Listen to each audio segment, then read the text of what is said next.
स्वर्ग यहाँबाट क्या देख्ने यहाँबाट फाइनल्ली हामी स्वर्ग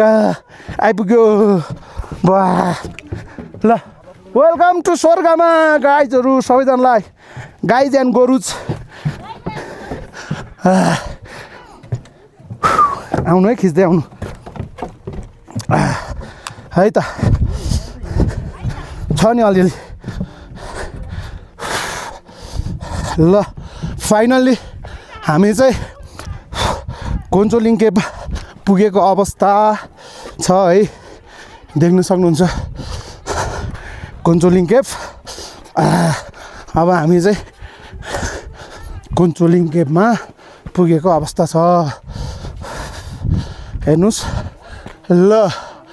ओ माई गड ल यही हो कोन्चोलिङ केभ अब हामी दर्शन गर्ने यही हो है त ल सबैजना आइपुग्नु भयो ठ्याक्क लाएर